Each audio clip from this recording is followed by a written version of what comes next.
بڑے بڑے دینی کام، بڑے بڑے ادارے ڈوب گئے، تو اس کی وجہ یہی ہوئی، کسی درویش صفت کسی اس کا بے ادبی کر بیٹھے، مارے گئے۔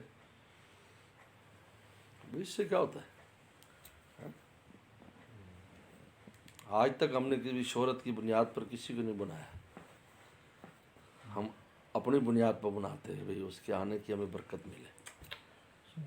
یہ نہیں ہے کہ بھئی اس کے آنے سے لوگ چندہ زیادہ دینے لگیں اور یہ وہ، بالکل ایسی نیت ہی مکروہ سمجھتا ہوں میں، کہ آ کر ہمیں زیادہ چندہ دیں لوگ، آ کر بھی دیکھو فلاں فلاں لوگ آتے ہیں، ہم ان کو بلاتے ہیں جو اخلاص سے ہمارے لیے دعا کر جائیں، بس ہمارا کام ہو جائے، دینے والے تو دیتے رہتے ہیں۔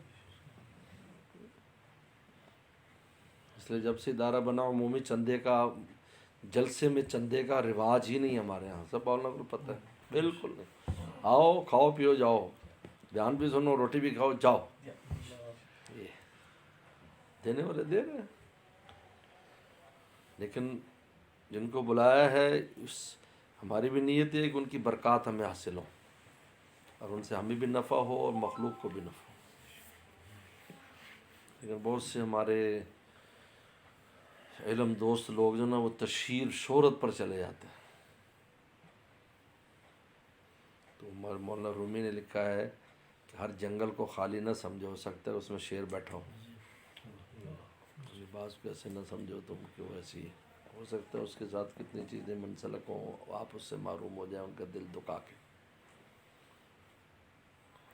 یہ بڑی، اس میں یہ بڑی کوتاہی ہے بہت جی۔ جس کو آپ بلائیں جو ہے اس کی عظمت عقیدت آپ کے دل میں ہو، اس کی برکت حاصل کرنے کی نیت ہو، پھر اس کی جو ذمہ داری آپ ہے اسی کو، وہ اسی کے ذمہ ہے۔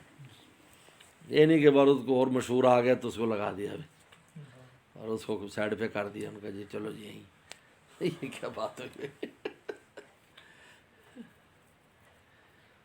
بڑا عجیب معاملہ ہے، کیا بتائیں آپ کو۔